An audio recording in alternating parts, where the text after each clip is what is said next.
Ora, muito bom dia, mais uma entrevista do Porto Histórias. Hoje connosco temos o professor Dr. Sobrinho Simões. É um prazer enorme estar aqui. E passo já, portanto, à primeira questão. Nos últimos tempos, as pseudociências, a homeopatia, por exemplo, mas e também noutras áreas, o terraplanismo tem cada vez mais adeptos nos Estados Unidos, pelo menos.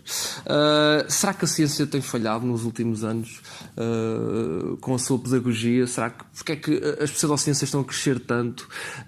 E há algo que é perverso, que as pessoas partem de uma verdade que pode ser falsa ou não, e a partir dessa verdade fazem tudo para provar aquilo que já têm sustentado, o que é exatamente o oposto da ciência.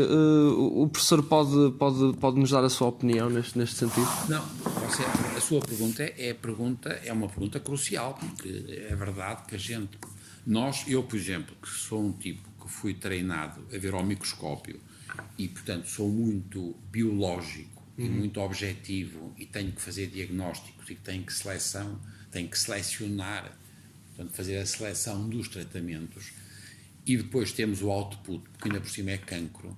Eu, portanto, tenho uma forma de medir a eficiência da minha precisão de diagnóstico pelos resultados, que na nossa cultura, que é sobretudo uma cultura até mais mediterrânica, é muito dos meios em vez dos outputs. E, portanto, eu fui sempre treinado, se eu não fizer o diagnóstico certo, se fizer o diagnóstico errado, aquilo vai ser mau e vai-se verificar. E, portanto, para mim foi uma surpresa aquilo que você está a descrever e que é verdade, que é o aparecimento com muita força das chamadas pseudociências. Sobretudo quando, para mim, agora de novo, porque é o meu pequeno mundo, eu acho que a ciência é um bocado a cultura do século XXI, antes de mais nada, científica. Foi aí que foi o grande salto. E é uma barraca que a gente, quando isto entrou, a gente diz, a cultura científica é a ciência do século XXI, como é que, portanto... Agora, a primeira coisa logo é, como nós somos muito exagerados e fundamentalistas, quando, por exemplo, você deu o exemplo na área da saúde, há coisas que caem nas chamadas medicinas alternativas e que são muito úteis, e há outras que não são. E não é por acaso que você deu o exemplo, uma das piores, que é a homeopatia. Não cabe na cabeça de um alfinete. A ideia é que se a gente Aquilo que eu sei é água e açúcar. Começar a ser muito pequenina, muito dividida. E aquilo vai cada vez... Estamos a brincar. Mas, por exemplo, a acupuntura é estupenda. Em muitos aspectos é extraordinariamente útil. A osteopatia é extraordinária. De resto, se a gente pensar bem, é também uma coisa dos dias de hoje, cada vez mais a gente acredita no valor do cuidar, e o cuidar é com coisas pequenos gestos. Por exemplo, a osteopatia. Eu tenho amigos meus que andavam a ser tratados por gajos super bons, com ortopedistas, não sei o quê, por gajos doíam-lhe, imagina, o joelho e tal, e foram um tipo da osteopatia e ele viu que eles tinham um desequilíbrio, puseram-lhe uma sola maior num dos sapatos e o tipo ficou bom. Portanto, há que filtrar a tecnologia não é por ser muito avançada que a gente vai resolver o problema. Porque nós temos o que nós estamos aqui a discutir é sempre a mesma coisa, é a diferença entre a árvore e a floresta. Na árvore, um gajo, sim senhor, o Simões pode ser um cyborg, se calhar. A gente não consegue fazer 1 milhão de Simões, percebe? Sim. E é a mesma coisa com a história das tecnologias e dos desenvolvimentos e dos dispositivos, que são muito, no fundo, são extraordinariamente sedutores, porque é uma novidade, porque não sei o quê, quando a maior parte das pessoas vai ter é que evoluir no sentido de ter gestos simples e bom senso. Porque, repare, estou sempre a falar na medicina, na saúde, que é o meu mundo. É diferente para a astrofísica. Percebem? Eu não sei nada disso. Mas no meu mundo, eu quero é que os gajos fiquem velhinhos o mais tempo possível, mas com qualidade de vida. Epá, isto não passa por grandes novidades. Não vai ser pela homeopatia. Vai ser pela... Evidentemente, sim. Quer dizer, não, só porque, portanto, as pseudociências, porque é que a gente, por exemplo, a alimentação é crucial, a gente sabe, e deve ser desde o início. Reparem, há outro fator, tempo, que eu acho também que vocês, a vossa geração, porque vocês são 2 gerações depois de mim, portanto, vocês já são mais novos que os meus filhos. Atenção, vocês já... Não, meus netos só são um bocadinho mais velhos que os meus netos, mas são obrigado pela parte você é indivíduo, você é dos meus filhos. Não, é que é muito engraçado o seguinte, é que a gente de repente percebeu o tempo deixou de ser considerado uma coisa, um valor. Portanto, nós vivemos muito no presente. E o presente cria, porque perde um bocadinho daquilo que é a memória, aquilo que veio para trás, aquilo que se sabia, aquilo que já está, que era no fundo verificado ou verificável, e nós passámos a ter uma coisa que é no presente. Vamos fazer. E, portanto, a alimentação, a gente sabe há muitos anos que deve ter uma alimentação boa. Não estou a dar nenhuma unidade, que o grande truque foi o leite. Nós, já agora vou-vos se calhar surpreender, não se diz os cheios, diz-se mamas. Sim, sim. Pelo amor de Deus, não diga os cheios, porque os cheios é uma coisa é muito poético. Pá, não se pode dizer. Em medicina um gajo diz as mamas. Os mamíferos foi a grande salto. Atenção que nas plantas tinham sido as flores, porque você juntou, o grande truque foi a diversidade. Fazer uma flor dá um trabalho do caraças, gasta imenso, mas foi isso que permitiu que houvesse uma evolução positiva pela diversidade. É a mesma coisa com a história do leite e os mamíferos. É uma chatice ter mamas, mas foi a proteína. E nós demos um salto do caraças. E, portanto, a gente sabe que a primeira coisa a fazer, se a gente quer ter uma velhice com qualidade, é desde as crianças tomarem leite ou o equivalente, se não puderem tomar o leite porque são intolerantes, e ter boa alimentação. Não vamos aos 60 anos e assim, eu só vou comer brócolos. Então os gajos, e o alho, os gajos que acham o alho. Percebem? Quer dizer, portanto, é muito engraçado como é que a gente diz uma coisa que é verdade. A alimentação é crucial. O leite é muito importante. Atenção, não devemos exagerar na carne, o exagero da carne, mas não podemos dizer, como disse o reitor de Coimbra, nós vamos acabar. E, portanto, percebem? Quer dizer, portanto, a vida é muito mais o tempo, desde o princípio até ao fim, e, sobretudo, a introdução de bom senso. E qualquer coisa, é sempre a mesma coisa. Para mim, o do maravilha é compreensão e utilidade. E o que tem muita graça, agora para a sua geração, não é? A vossa geração toda, não é a sua e a vossa, é um gajo bom, é assim, compreensão e utilidade.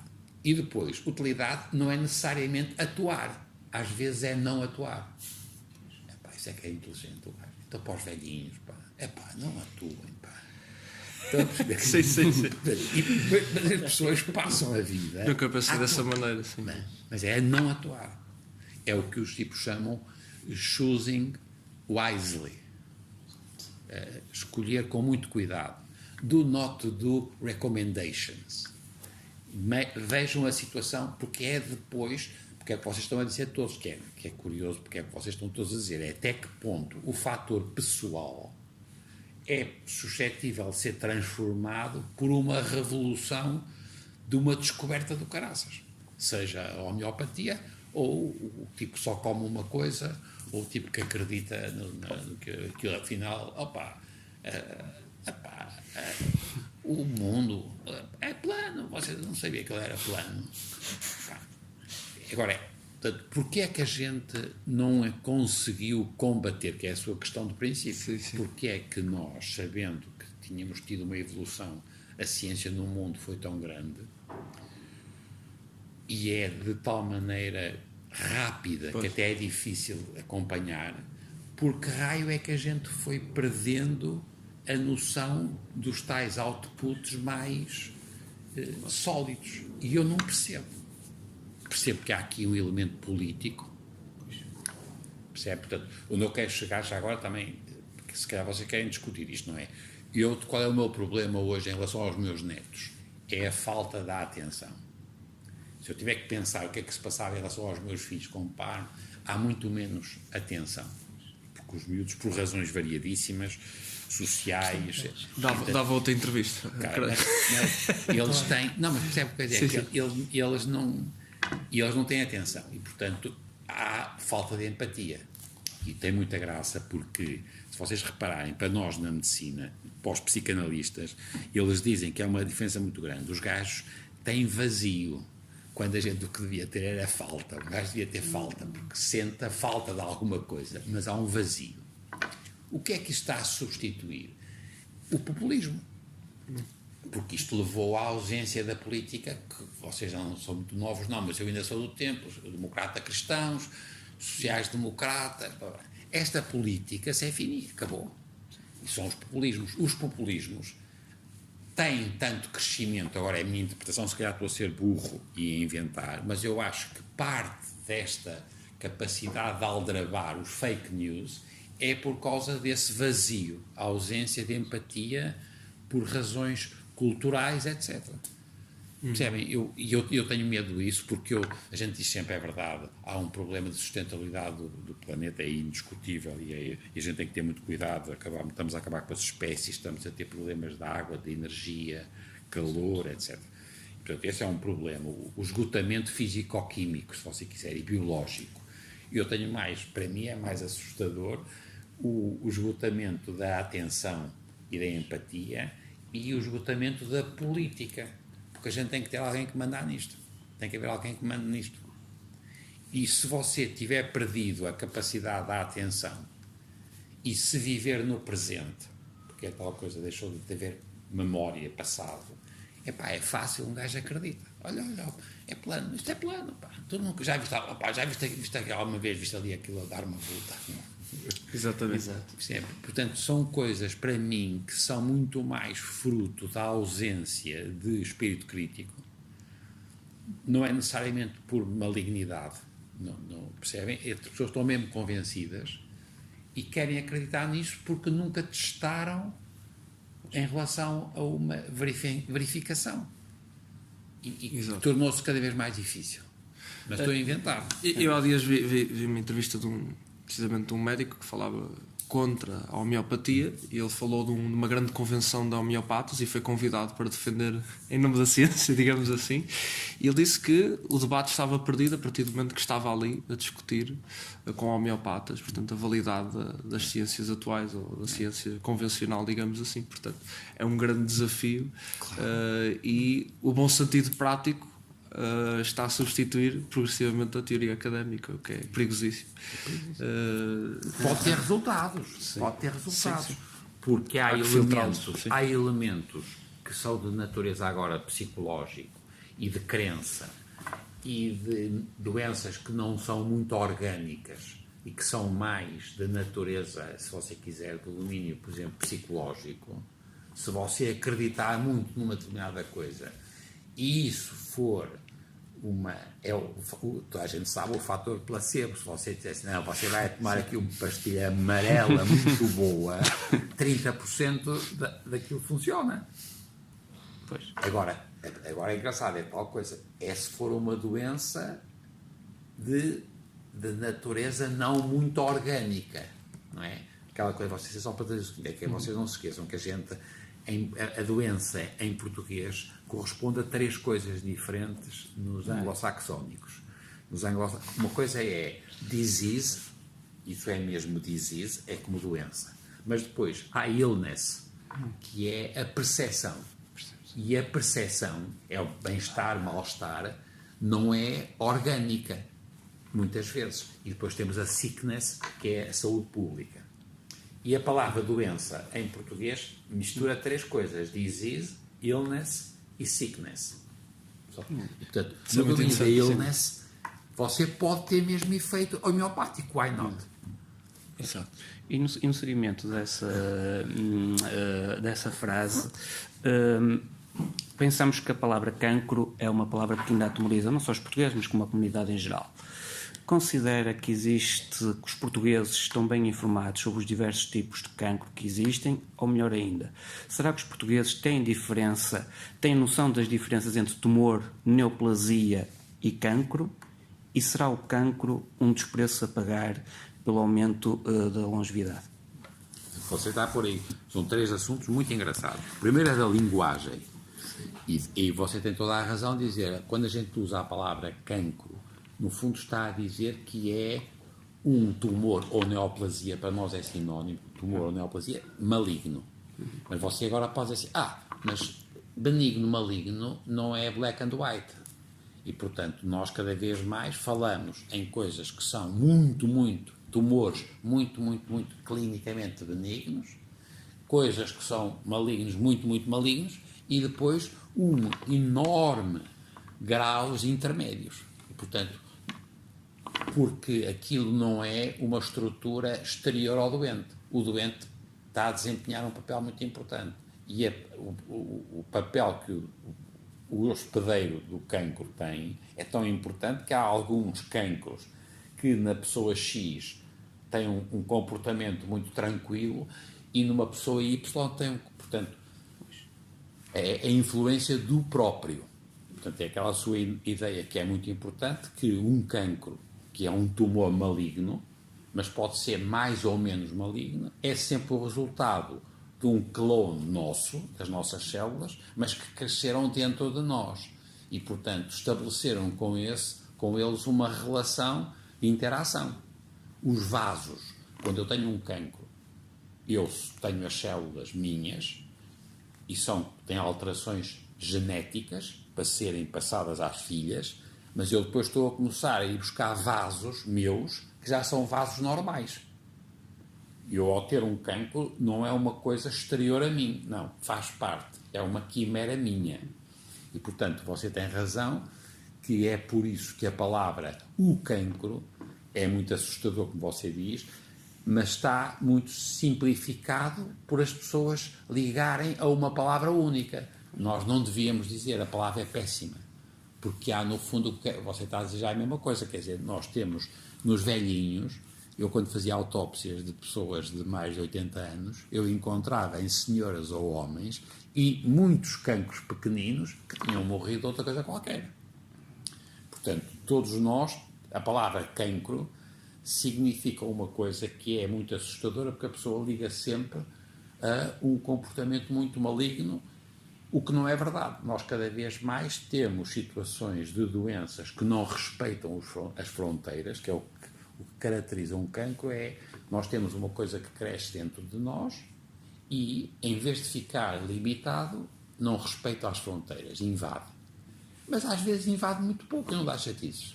E eu fartei-me de ver nas autópsias pessoas da mama, do pulmão, da próstata, da tiroide, que não tinham morrido com isso, pelo amor de Deus. E nós, cada vez, como vamos a ficar, agora é o ponto que ele está a levantar, que é muito importante, porque é que a gente está a aumentar imenso estes cancros? Porque as pessoas com a idade têm mais exposição a fatores ambientais, temos perda da nossa capacidade de recuperar e de reparar os erros, com a idade, vamos perdendo eficiência, e o nosso sistema imunitário também está mais fraco, porque a pessoa está mais velhinho. E isto, portanto, aparecem muitos cancros com a idade. O crescimento é exponencial. Só que as pessoas não estão a aumentar a mortalidade.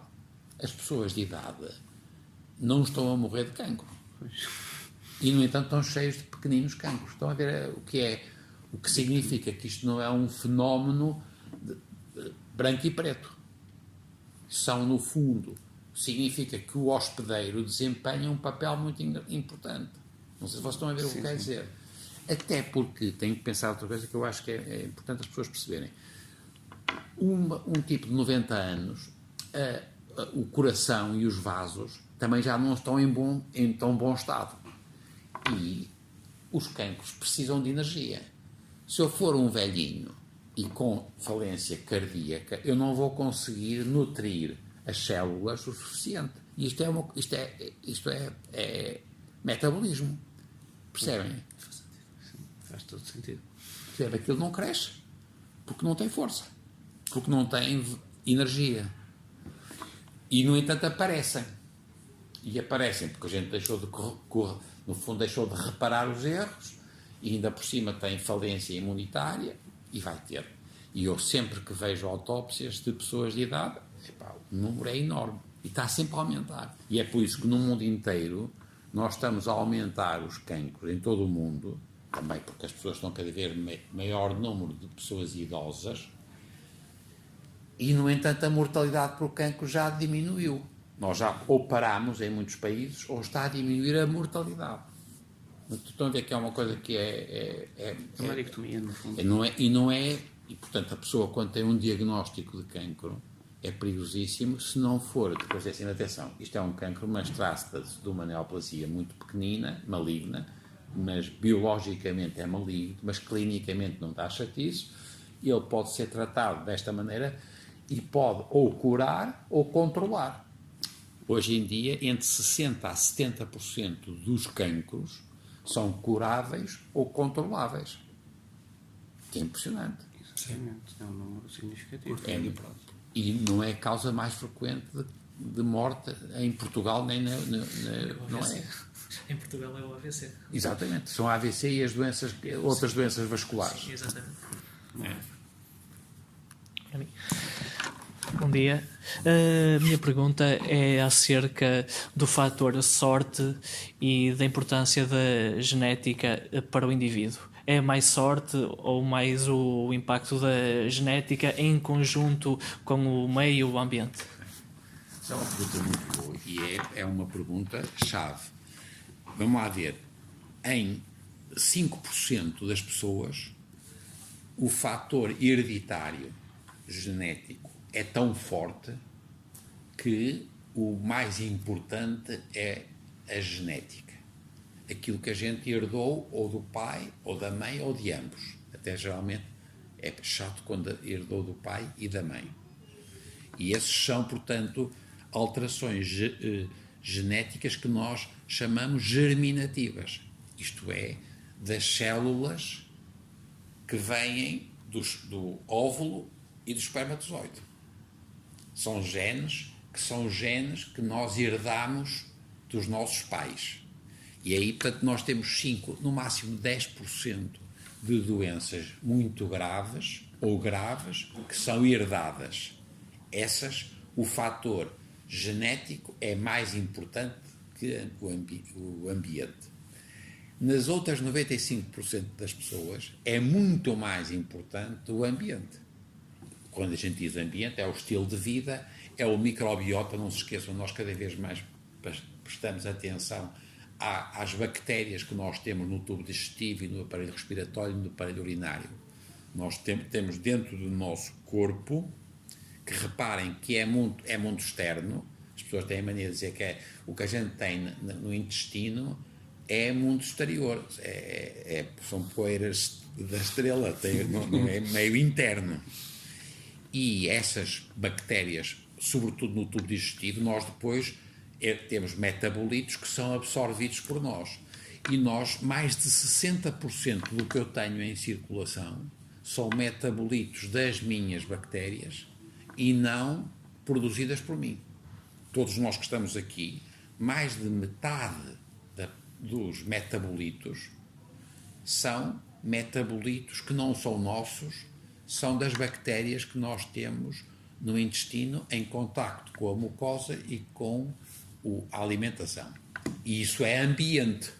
Não sei se está a ver, quando a gente está a dizer ambiente, gene é uma coisa. Vamos esquecer agora os tais 5 a 10%. Os outros, pronto, são banais, genes, são todos parecidos uns com os outros. E agora temos o ambiente. É o estilo de vida, é a alimentação, é o microbiota, que é muito importante. Portanto, as tais bactérias que nós temos no intestino e que modificam muito o comportamento, é depois outra coisa que é a agressão externa. Se apanhar sol quando não deve, em períodos em que o sol é muito forte sobre a pele, é muito mau. Fumar é péssimo. O Chernobyl foi chatices rebentou um reator e aquela porcaria teve radiação. E também isso é ambiente. Onde a gente está a meter na palavra ambiente, está a meter uma pancada de coisas. E agora o que ele está a perguntar é uma coisa muito engraçada. Por que raio agora, por exemplo, os tipos que fumam, nós sabemos que 1 em 3 vêm ter cancro. 1 em 10 nos pulmões e depois 2 em 10 de todos os outros cancros que também são secundários ao hábito tabágico. Mas, apesar de tudo, há 7 tipos que não têm. E, portanto, é aqui quando a gente começa a dizer, pá, então isso é sorte. Atenção. É sorte ou azar é porque também insuficiente explicação científica. E há quem não fume e de facto. Tem. É sorte. Tem, sim. Mas está a ver que aqui, mas aí a palavra sorte e o azar tem muito a ver também com, primeiro, algum desconhecimento nosso e depois a tal resposta do hospedeiro.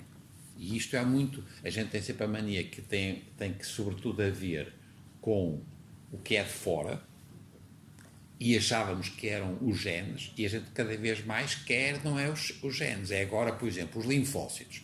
Nós temos os nossos linfócitos em circular, temos o sistema imunitário. Será ou não que em algumas pessoas a mesma causa nuns leva a cancro e noutros a gente consegue resolver? E a gente sabe que isso acontece. Vocês reparem, de resto, quem apareceu a dizer isso no outro dia foi o Bryson. Foi aquele Bryson. Vocês vejam isso, que deu uma entrevista, até um livro que ele fez agora, é um tipo engraçado, que é jornalista americano que vive já há 34 anos. Sim, Bill Bryson. Bem, ele diz, quase tudo. porque ele escreve sobre curiosidades. E isto tem muita graça, porque ele diz aquela coisa que a gente sabe, que em cada célula nós temos se vocês esticarem o ADN, em cada célula nós temos 2 metros, o ADN, de cada célula. Uma gente tem qualquer coisa como 40 mil milhões de células, se vocês esticarem em mim, vai daqui até Plutão, com uma pessoa. Epá, vocês já viram o que é que pode passar errado naquele ADN e, portanto, é verdade que quando a gente diz é sorte ou azar, se calhar é por ausência de conhecimento que nós temos sobre as alterações mesmo do ADN. Nós sabemos, é outra coisa muito mais importante para nós do que o ADN, que é difícil de saber o que é que vão fazer, é a gente começar a medir as proteínas que elas estão a produzir e a relação que elas têm a ver com o hospedeiro.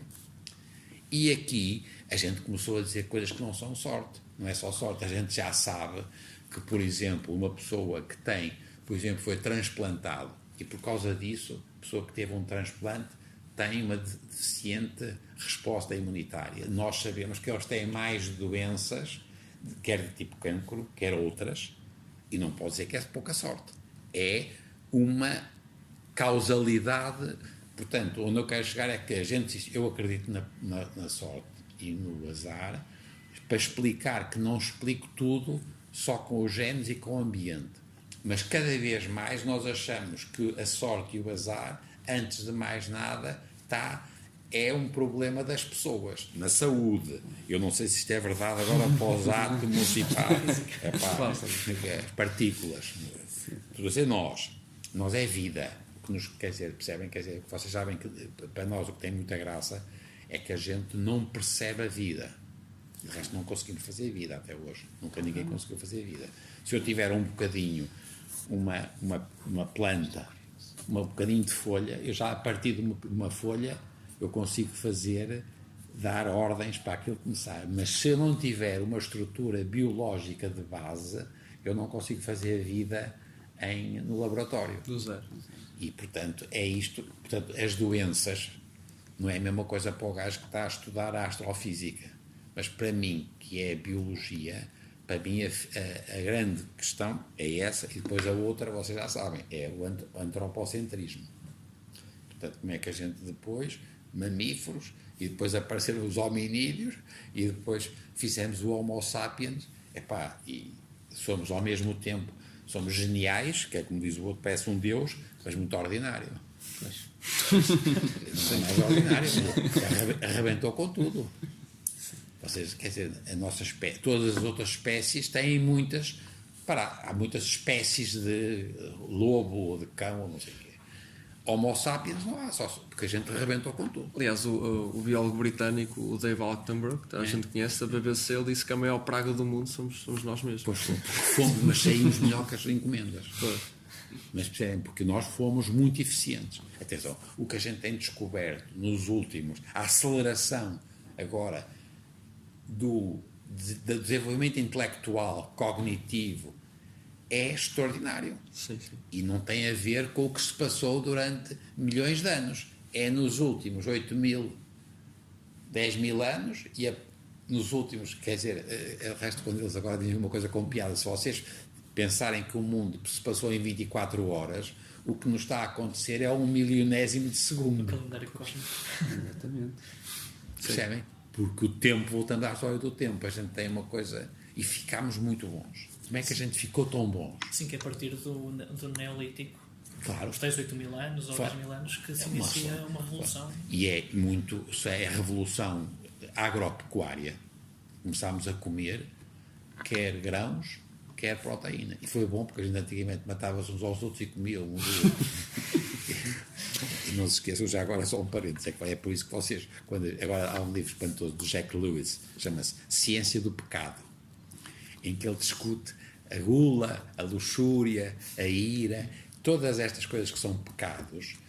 É verdade, porque agora é por excesso, mas em termos da história do Homo sapiens, durante muitos anos, foi porque os gajos tinham gula, que eles comiam e os outros morriam magrinhos, e a luxúria porque faziam filhos, e a ira porque matava o outro gajo e comia. Portanto, pecar com moderação. Exatamente. Exatamente. Não Sim, tem. Alguém tem. Não, palavra nova, não estou a brincar. É que as pessoas têm que perceber que a espécie humana foi muito determinada por uma coisa a que nós chamamos o comportamento, que é potencialmente muito violento. Há um livro espantoso, chama-se Comportamento, Behave, mas a tradução é para um gajo chamado Sapolsky, Robert Sapolsky. O outro é o Jack Lewis, A Ciência do Pecado. Este é o comportamento. E o tipo, por exemplo, disse uma coisa que eu nunca tinha percebido. Eu sempre percebi que nós fomos selecionados individualmente ao longo dos milhares de anos, individualmente. Portanto, nós somos filhos dos gajos que comiam porque os outros morreram, assim como os que tossiam porque os outros morreram engasgados. Quer dizer, um gajo tosse, nós tossimos muito porque a gente somos filhos dos que tossiam, os gajos morreram engasgados. Outra coisa que tem graça é a inflamação. Se vocês repararem, nós somos todos muito inflamados. A gente, de resto, quando fica irritado, a gente fica inflamado porque nós somos muito bons nas inflamações, todos. E a inflamação é um mecanismo fora de série para nós sobrevivermos. Agora tem graça, porque raio é que a gente, quando vai com um abscesso, em vez de a gente devia dizer, parabéns, você está com uma inflamação, está bom, pá. E a gente dá às pessoas anti-inflamatório, porque hoje em dia já aquilo dói, e portanto tudo que nós temos é por excesso, não se quer dizer. E portanto, nós sabíamos isto, sabíamos que havia seleção individual, sabíamos que havia seleção parentesca, de parente, porque a gente se defendia uns aos outros. Este Sapolsky foi um tipo que fez tudo em primatas não humanos, em primatas. É um gajo especialista nos orangotangos e não sei o quê. E o gajo tinha também descoberto, mas é como nós descobrimos a mesma coisa, quer dizer, de resto, depois nós em Portugal, por causa somos todos primos e cunhados uns dos outros. E temos aí também aquelas coisas da política, dos bombeiros. É mau. Agora, o que ele disse, uma coisa que eu nunca tinha pensado, que é muito engraçado, é o que ele chamou, ele diz que o ser humano tem potencialmente o que ele chama o altruísmo recíproco. Isto tem muita graça. Porque é que a gente acha o altruísmo é uma estupidez? Porque raio é que eu hei de dar? Se eu tenho um frango, porque é que eu vou dar meio frango a si? A única hipótese é se eu quiser matar o Ricardo e ficar com os frangos dele, e portanto eu dou-lhe a si meio frango para ficarmos ambos fortes e matamos-lo porque ficamos mais fortes e comemos os frangos dele. E, portanto, isto chama-se altruísmo paroquial. E é mau como o caralho. É mau como o caralho. E o tipo diz que ele encontra em muitos primatas muitas coisas generosas, de o que ele chama altruísmo recíproco, que é quase um paradoxo.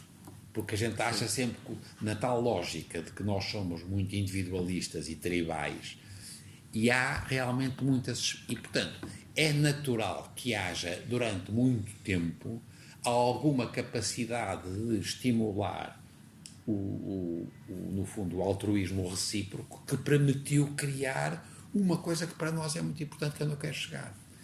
É porque raio é que nós, não é só os genes, nós, quando a gente começou a dar cabo dos neandertais, os neandertais, que eram ao mesmo tempo que os sapiens, eles eram maiores, mais fortes, tinham cérebros maiores do que os sapiens, e na luta contra os sapiens, os neandertais perderam.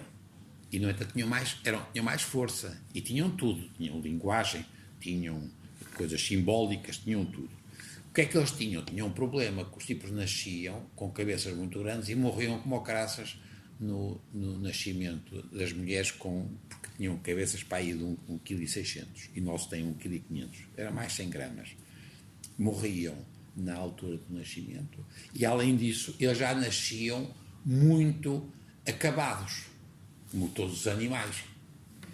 O que é que a gente aconteceu a nós? Nós, ou sapiens, a gente começou a ter cada vez mais prematuros e as cabecinhas a ficar cada vez mais pequeninas, e desde que haja o tal altruísmo recíproco, você pode ter as crianças que nascem um bocadinho prematuras, mas durante 2, 3 anos aprendem como ao caraças do ponto de vista sociocultural. E é isso que nos fez muito espertos e deu cabo dos neandertais. Portanto, não é os genes, é sociocultural, é a relação com a mãe, com a avó, com a família. Está a ver o que eu quero dizer? É fantástico, é uma perspectiva fantástica. Porque é o regresso ao prematuro. Porque assim não morriam, porque as cabeças eram mais pequeninas, saíam. Como não eram abandonados logo as crias, elas ficavam com as mães e com as tias e com as avós e com as damas, eles aprenderam. E, portanto, há uma componente sociocultural de aprendizagem que é mais determinante hoje do que os genes, porque os genes nós já estamos... se vocês repararem, a gente passou a ter cancro há 80, 100 anos. Há 1 ou 2 casos no Egito que tinham cancro da mama, a gente sabe. O resto não havia cancros. E que vocês veem aqui, o novo José Henrique, você ouviram falar com um gajo que teve um cancro. Não tinha cancro, não havia cancro, não havia um tempo suficiente também. Mas, portanto, nós só temos cancro em Portugal e nos países ocidentais nos últimos 100 anos. Nos últimos 100 anos, os nossos genes são exatamente iguais aos que eram há 100 anos. Não há nenhuma, percebem? As modificações que a gente tem é da ordem dos milhares de anos. Nos últimos 100 anos não houve o infarto do miocárdio que você disse, e é verdade, passámos a ter o AVC, também é recente, as doenças neurodegenerativas. Tudo isto acontece nos últimos 200, 100 anos. Os genes são exatamente iguais. O que é que mudou? O estilo de vida, o comportamento, o sociocultural. Estão a ver o que quer dizer? Portanto, isto dá-nos maior responsabilidade. Isto é, eu se bater na minha mulher é porque eu sou um zelate, não é porque não estão nos meus genes. E se me disserem assim, não, mas os meus pais o meu pai já batia na minha... é cultural. É cultural. É o papel da educação e da cultura. Exatamente. Cada vez mais. Para tudo e para a saúde. Percebem? Não acredita, voltamos à mesma coisa, é não acreditar no valor demasiado centrado nos genes. Exato. Tendo em conta o fator tempo que tem sido transversal ao longo da nossa entrevista, gostaria de colocar a seguinte questão relacionada com a história, até porque estamos numa sala que estamos rodeados um pouco de história, com 2 iconografias de 2 lentes da Escola Médico-Cirúrgica, provavelmente. Exatamente. E de patologia. Isso eu não sabia. De patologia. Vemos ao microscópio. E até você ali tem a ver uma coisa extraordinária, porque ele era cego. Está a ver que ele está. Ah, sim, eu só tinha visto relance, mas agora estou a reparar exatamente. É Sério. extraordinário para um tipo que via ao microscópio. Reparem o valor da sabedoria. E tendo em conta o percurso brilhante a nível académico e profissional do professor, gostaríamos de colocar a seguinte questão. Qual é que considera, duas questões, melhor dizendo, qual é que considera o seu maior contributo para a história da medicina e como é que gostaria de ser recordado na academia, na universidade e no mundo em geral daqui a 50, 100 anos? Sempre as duas são iguais. O que é que eu gostava de acontecer? É um bocado com os meus filhos e com os meus netos e com os discípulos, é fazer uma escola, percebe? É a única coisa que a gente... Claro, se eu fosse um pintor, se calhar gostava de ficar conhecido porque fui um pintor do caso. Não. Eu a única coisa que posso deixar é alguma coisa que é ter ido para a frente, percebe? Quer dizer, e a escola é ter feito gente que foi melhor que nós, quer do lado familiar, quer do lado agora académico. Isso é o que distingue. E, portanto, para mim isso é que é a imortalidade, porque eu não sou crente e eu confesso que tenho pena de morrer. Mas quando é muito raro um gajo não morrer e portanto... Sim, exato. E eu tenho essa coisa, apesar de tudo, que é as pessoas que contam histórias nossas ou que passaram a fazer melhores diagnósticos ou contam histórias do avô ou do bisavô. Isso para mim é a única coisa que a gente deixa. Percebe? Não como lhe digo, é diferente para os artistas, para as pessoas que são criativas, elas podem deixar outras coisas que são muito mais, assim como também os tipos cientistas extraordinários que têm feito uma descoberta extraordinária. O ciclo de Krebs, quer dizer, o meu pai fez o pós-doc com o Krebs, que é quem descobriu o ciclo de Krebs. E eu tinha 9 anos quando ele veio cá a Portugal depois do Krebs. Eu não sabia que ele era prémio Nobel, era tão importante. Mas eu percebo que também há aí um domínio da criatividade individual. Para uma pessoa normal, a gente o que deixa é o que fica no que transformou a realidade através das coisas das pessoas. Não é? Quer dizer... Eu nunca me passaria para a cabeça fazer um mausoléu. Eu queria que tivesse, que houvesse menos fogos em Arouca. Eu trabalho lá para isso, percebe? Nos passadiços. O meu pai é de Arouca e eu adoro Arouca. E a gente trabalha lá a ver se consegue mudar as condições da floresta, porque de 7 em 7 anos aquela porcaria arde tudo. Eu não resolvo o problema fazendo um grande uma escultura eu queria diminuir os fogos, percebem o que quer dizer? Sim. E a gente passa por pessoas, cada vez mais nós somos dependentes de organizações, cada vez é mais complexa o mundo e mais incerto. Sim.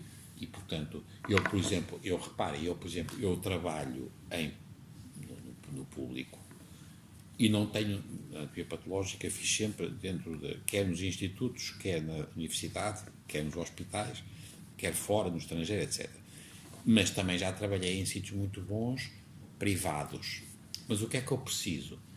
Cada vez mais, não pode ser solo practice, o tipo isolado. Claro. Não, percebe?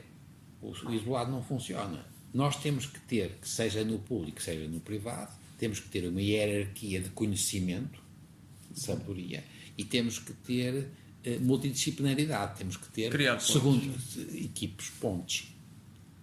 E, portanto, de novo isto, se for prolongada no tempo, a gente faz uma escola. Eu era por isso é que eu adorava, percebe-se? Daqui a 50 anos, vocês, estes gajos, estão aqui a fazer uma coisa do caralho. Vocês, há muitos anos. Sim. Porque não têm outra alternativa. Continuo a dizer, percebo que para um escritor, por exemplo, seja uma coisa extraordinária deixar um livro muito bom. eles têm sempre aquela angústia de quantos anos depois é que vão desaparecer, porque a sociedade cada vez é mais rápida. Enquanto se a gente deixar a pessoas e a gestos e a práticas, pode ser que a coisa Se perpétua. não perpetua, mas pelo menos prolonga, e depois a gente... O que já não é mau. Já não é mau, exatamente. Já é uma vitória. Muito bem, professor doutor, muito obrigado por este momento. Eu gostei muito, porque não queremos extravasar o tempo. Não, mas vocês... Muito obrigado. Eu acho que fazem muito bem, sabe? Eu